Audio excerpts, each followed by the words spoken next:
जी, अस्सलाम वालेकुम। फ़र्रुख अहमद हेयर।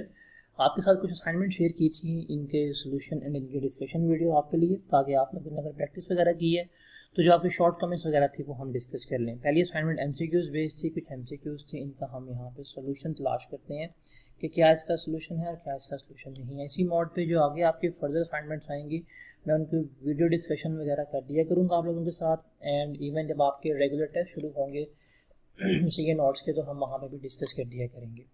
पहला एमसीक्यू है जी, mister Aleem is working as a professor in a university as a permanent employ, his income shall be tax under the head. अब देखिए, एक बंदा एज अ एम्प्लॉयमेंटशिप में काम कर रहा है तो उसकी जो इनकम होगी, जो सैलरी अर्न करेगा, वो उस एम्प्लॉयमेंटशिप से वो उसकी सैलरी का पार्ट बनेगी। Very easy, very clear.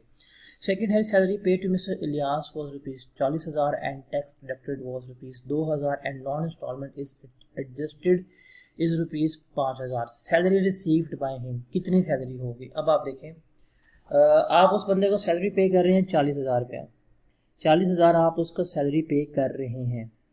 अब उसमें से ये तो आपने उसको पे करना ही करना है। अब 2,000 आप कहते हो आपने टैक्स डिडक्ट किया हुआ है और 5,000 आपने लोन की एडजस्टमेंट की हुई है। अब इसमें एक चीज़ आपने याद रखनी है कि टैक्स में आपने टर्म देखना है विद हेल्ड का। अगर टैक्स में विद हेल्ड की टर्म या ये कहीं पे यूज़ किया गया है, इसका मतलब इस अमाउंट में से ये चीज़ विद हेल्ड है, विद होल्ड की गई है, ये अमाउंट जो है इन रकम के बाद मिल रही है। सो दैट्स वाई फिर आप इसको क्रॉस अप करते हैं। अब यहाँ पे नहीं लिखा हुआ तो हम यहाँ पे एज्यूम कर सकते हैं कि ये अमाउंट विद हेल्ड है। 40,000 में से ये अमाउंट काट के दी गई थी। इसको आप इसको ऐसे भी एज्यूम कर सकते हैं, आप इसको क्रॉस अप भी एज्यूम कर सकते हैं कि मिस्टर इलियास की सैलरी है ही 40,000 रुपया। जब उसको सैलरी पे की जाती है तो उसमें से 2,000 रुपया टैक्स काट लिया जाता है और 5,000 रुपया लोन की इंस्टॉलमेंट काट ली जाती है। आप इसको दोनों पर्सपेक्टिव से लिख सकते हैं, लेकिन बेहतर है कि आप इसको सेकंड पर्सपेक्टिव से लेके जाएं, क्रॉस अप वाली से, बिकॉज यहाँ पे विद हेल्ड की टर्म नहीं लिखी हुई। अगर टैक्स में विद हेल्ड की टर्म लिखी होगी then you have to cross it up, आप उसको क्रॉस अप करेंगे, बिकॉज वो नेट वैल्यू शो कर रही होती है और यहाँ पे नेट वैल्यू नहीं है, तो यहाँ पे इसकी सैलरी जो बनेगी वो 40,000 बन रही होगी। उसके बाद mister Ijaz is working as a deputy registrar in UCP limited and he is provided a company maintain car whose cost is ₹5,00,000। उसकी कॉस्ट 5 लाख से जो उसको दे दी गई थी, उसकी WDV थी 3 लाख रुपया, उसकी फेयर मार्केट वैल्यू थी 6 लाख रुपया। The rent payable in case of in instalment would be 12,000 per month, और जो रेंट था, जो किस्त थी, वो 12,000 थी। The taxable amount under the head salary for the above shall be as follow if the car is partly used for office and personal purpose।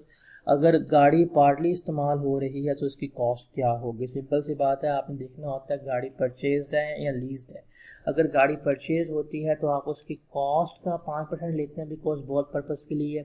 अगर गाड़ी लीज पे है तो आप उसकी फिर फेयर मार्केट वैल्यू का 5% ले रहे होते, तो आप एक्सपेक्टिव वैल्यू का 5% लेके ऐड कर लेंगे। उसके बाद बेंचमार्क रेट जो है वो हमारा 10% होता है, वेरी क्लियर। मेडिकल अलाउंस जो है वो 10% ऑफ बेसिक सैलरी का एग्जेम्प्ट होता है। मेडिकल फैसिलिटी जो एम्प्लॉयमेंट एग्रीमेंट के तहत नहीं होती वो टोटली टैक्सेबल होती है। For example, allied bank limited has given a flat to one of his employees whose annual rating value is ₹10,000। उसकी एनुअल रेटिंग वैल्यू 10,000 थी। फ्लैट की कॉस्ट थी 7 लाख रुपये। During the year bank has transfer the flat in his name against 4 lakh रुपया। Flat था 7 लाख रुपए का, उसने बैंक ने 4 लाख रुपए के इवज जो है उसको ट्रांसफर कर दिया। The basic salary of that employee is 360 annually. The taxable amount under the head salary shall be, उसके सैलरी में कितनी अमाउंट टैक्सेबल होगी? तो सिंपल सी बात है, आप देखिए 7 लाख की चीज़ 4 लाख में ट्रांसफर की जा रही है, 3 लाख रुपए का आपका बेनिफिट ट्रांसफर किया जा रहा है। ये जो आपको 3 लाख का बेनिफिट ट्रांसफर किया जा रहा है, this 3 lakh will be a part of your salary, तो इसका जवाब 3 लाख होगा, ये आपके सैलरी का पार्ट बनेगा। उसके बाद है जी, mister A N employ of UK based company has been assigned to work in Karachi in its subsidiary company which is registered under the companies ordinance. The initial agreement of 2 years was commenced on this date and would be extended subject to mutual agreement। 2 साल का agreement था।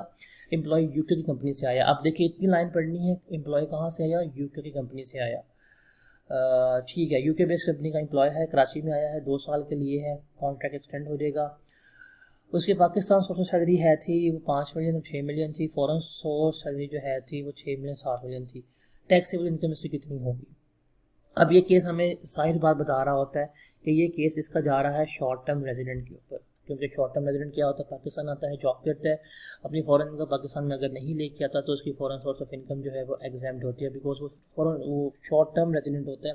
अगर ये बंदा short term resident है तो इसकी सिर्फ पाकिस्तानी सोर्स ऑफ इनकम जो है वो टैक्सेबल होगी, विच वुड बी गालिबन 2009 की जिसकी इनकम बन रही है वो 5 मिलियन है। बट अगर ये शॉर्ट टर्म रेजिडेंट में फॉल नहीं कर रहा देन इसकी फॉरेन सोर्स ऑफ इनकम और पाकिस्तानी सोर्स ऑफ इनकम बहुत टैक्सेबल हो जाएंगी। That would be 5 million for Pakistani source of income and 6 million, that would be 11 million जो इसकी टैक्सेबल इनकम बन रही होगी। उसके बाद an employ share scheme is issued by UCP limited on 15 March this.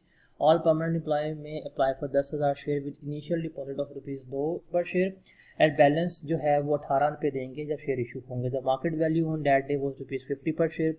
If shares are issued on August this, when fair market value was this, what should be included in the salary in the tax year 2011 as under section 14। अब आप गौर से देखें, मार्च में उसको scheme दी गई, उसने scheme को opt कर लिया, अब उसको शेयर इशू किए जा रहे हैं वो अगस्त 11 में। आपका ईयर एंड है 30 जून 2011 में। आपको जो शेयर इशू किए जाएंगे, जो शेयर इशू किए जा रहे हैं वो 1 अगस्त 2011 पे, मतलब आफ्टर द ईयर एंड किए जा रहे हैं, तो इसका बेनिफिट तो नेक्स्ट ईयर में आएगा। तो टैक्स ईयर 2011 में इसका कोई बेनिफिट हम नहीं ले रहे होंगे। उसके बाद employees tax prepared by an employer in example of रसीद। रसीद की एग्जांपल होती है, बताएं किस में। अब ये एम्प्लॉय चेक्स बना दिए हमें, चेक उनको अवेलेबल हो जाते हैं, तो ये क्या होगा, रसीद की एग्जांपल होगी। तो ये क्या थी, ये हमारी पहली असाइनमेंट थी, इसको इस तरह से आपने करना था।